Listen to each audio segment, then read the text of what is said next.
안녕하세요. 유니스라이프의 유니입니다. 제가 오늘 회사에서 운동을 하고 와서 지금 약간 상태가 초췌한데 그래도 한번 열심히 찍어보도록 하겠습니다. 제가 저번 영상에서 해외 취업의 이제 약간 장점, 왜 이렇게 좋은 걸 안 하세요? 라는 영상을 올렸었거든요. 이제 그 영상에서는 정말 해외 취업의 이상적인 면을 위주로 다뤘는데 오늘은 한쪽 면만 다룰 수 없으니 해외 취업의 현실에 대해서 다뤄보려고 해요. 약간 단점 같은 건데 이제 한번 시작해 볼게요. 시작하기 앞서서 저는 런던 인공지능 회사에서 일하고 있는 2년 6개월 차 직장인 유니입니다.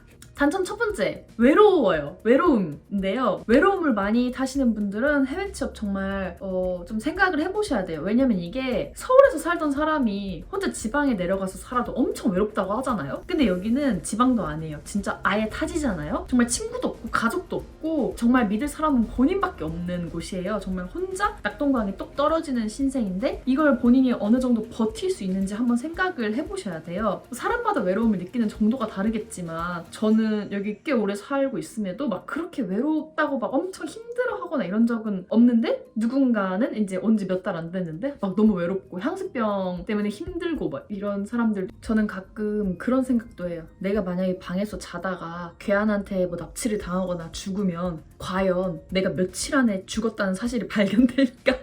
너무 어두운가요? 저는 이런 생각도 합니다. 제가 그 MBTI가 N이라서 그래요. 이런 생각도 가끔 해요. 어쨌든 이게 첫 번째 이유였고요. 두 번째, 돈입니다. 돈. 외국에 사는 거는 정말 숨 쉬는 게 돈이에요. 이게 자취하면 정말 숨만 쉬어도 돈이 나간다고 하잖아요. 근데 외국에 살면 숨을 안 쉬어도 돈이 나갑니다. 정말 뻥이 아니고 저는 개인적으로 막 부모님한테 재정적으로 도움을 많이 받지 않아서 더 그랬었고 아무것도 안 해도 돈이 너무 많이 들어요. 이게 월세부터 시작해서 짜잘하게 사야 하는 것들 있잖아요. 그런 것도 이제 제가 사야 되고 한국에서 부모님이랑 떨어져서 살면 가끔씩 뭐 부모님 만나서 부모님이 밥을 사주기라도 하던가 아니면 뭐 반찬이라도 얻어먹던가 이런 게 있잖아요. 근데 여기는 그런 게 전혀 없으니까 정말 돈이 많이 들어가고 특히 저는 지금 런던에 살고 있잖아요. 런던은 또 렌트비가 정말 비싼 걸로 유명하고 물가도 한국보다 훨씬 비싸기 때문에 정말 돈이 많이 듭니다. 게다가 여러분이 이제 해외 취업하기 전에 영국에 뭐 유학을 먼저 오고 싶다 하시면 유학은 정말 돈 깨지는 소리가 여기까지 들리는 정말 유학은 돈이 많이 들어요. 뭐 유학 같은 거 생각 있으시면 경제적으로 좀 집이 여유가 있는 분들이 선택하시는 게 나을 것 같고 일반적인 워홀러 분들은 외국 오기 전에 돈 열심히 모으시고 오셔야 합니다. 외국은 정말 숨만 쉬어도 돈이에요. 그래서 이 부분도 내가 만약에 경제적인 좀 관념이 많이 없고 돈을 만약에 저축을 잘 못하고 항상 좀 많이 쓰는 편이다 이런 분들은 조금 고민해 보셔야 돼요. 그러면 외국 와서 몇 달 만에 돈이 정말 바닥날 확률이 높거든요. 저도 처음에는 약간 그랬고요. 세 번째는 능력적인 부분인데요. 모국어가 아니라 외국어로 일한다는 것은 본인 능력의 약 60% 정도밖에 보여줄 수 없다는 것을 의미해요. 이게 어떤 뜻이냐면 저는 그래도 한국에서는 나름 뭐 좀 똘똘하다는 얘기도 듣고 싹싹하다는 얘기도 듣고 어디 가서 되게 항상 꼼꼼하다는 말을 잘 듣는 편이거든요. 근데 이제 이게 외국에 오게 되니까 제 언어적인 한계가 부딪히기 때문에 가끔 멍청해 보일 때도 있고 솔직히 얘기하면 그리고 제가 그 상대방의 말을 못 알아들을 때도 있고 제가 말하고 싶은 게 100이면 항상 한 50이나 60 정도밖에 말을 못하는 기분이 항상 들어요. 그 말은 즉슨 회사에서 제 능력을 보여줄 때 실제 제 능력의 50%에서 60%밖에 보여줄 수 없다. 이게 정말 가장 큰 단점인데요. 저는 제 가장 큰 장점 중에 하나가 발표하는 것도 좋아하고 남들 앞에서 말하는 거 되게 좋아하거든요. 그래서 대학교 때도 뭐 발표 같은 것도 좀 많이 했었고 뭐 글 쓰는 거나 말하는 거에 대해서 한국어를 했을 때는 그렇게 많이 장벽을 느낀 적이 없어요. 막 숫기가 엄청 없는 편도 아니라서. 하지만 제가 외국에서 일을 할 때는 말하는 것도 정말 제 단점 중에 하나예요. 제 약점 중에 하나가 되었고 카피라이팅, 그 글 쓰는 것도 되게 저의 약점이에요. 왜냐면 영어가 부족하기 때문에 이 능력을 발휘할 수가 없는 거예요. 그래서 이 부분은 제가 항상 아쉽게 생각하고 있어요. 내 능력의 절반 정도밖에 못 보여주는 느낌? 회사가 나를 봤을 때 제가 가진 것을 다 보여줄 수 없는 느낌. 그게 조금 이제 마음에 항상 아쉬움이 남아요. 저도 외국에서도 약간 꼼꼼히 친구가 되고 싶은데 저희 회사에서 저는 해피바이러스예요. 저는 행복한 친구예요. 그래서 한국에서 보는 저와 외국에서 보는 저는 정말 좀 느낌이 다르거든요. 그래서 그 부분도 꼭 유념을 해주셨으면 좋겠습니다.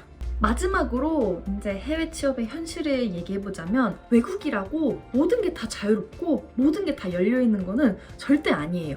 이게 무슨 말이냐면 오히려 저희는 이제 외국인이잖아요. 그래서 저희한테 되게 사람들이 닫혀있을 수도 있어요. 뭐 인종차별을 하는 사람이 될 수도 있고 아니면 그냥 쟤는 동양인이니까 이러이러할 거야 라는 식의 편견을 가진 사람일 수도 있고 다양합니다. 그래서 오히려 외국에 있었을 때 조금 더 닫힌 문화를 경험하실 수도 있어요. 뭔가 저 사람은 백인 남자한테 이렇게 대하는데 동양인 여자인 나는 이렇게 대하네? 이런 식으로 좀 차별을 받을 때가 있고 오히려 그런 것에 있어서 조금 자유롭지 못하고 닫혀있다라는 생각이 들 수도 있어요. 사실 인종차별은 워낙 뭐 니하오 이런 거는 많이 당했기 때문에 이제 익숙해졌는데 이제 가끔씩 사람들이 저랑 친해질 때 제가 동양인 여자라고 얘는 이러이러할 것이다 라는 식으로 미리 가정을 하는 애들이 있어요. 그런 게 조금 저는 속상하기도 하고 그러니까 막 이런 거 있잖아요. 너는 뭐 코리안 걸이니까 이런 거에 관심 많지? 라고 했을 때 물론 제가 그런 거에 관심이 많을 수도 있지만 아닐 수도 있거든요. 근데 이걸 조금 그러니까 편견을 가지고 바라본다? 이런 좀 닫힌 눈으로 바라본다?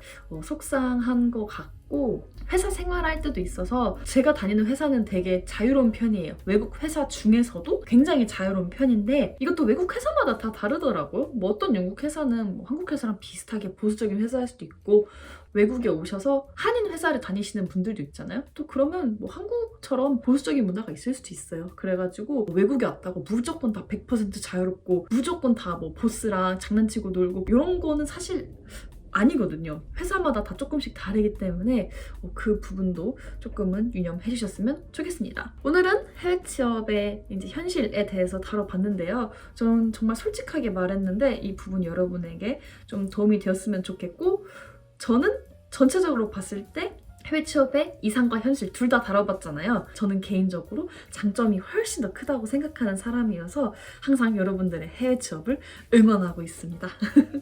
오늘도 봐주셔서 감사하고 다음 영상에서 봬요.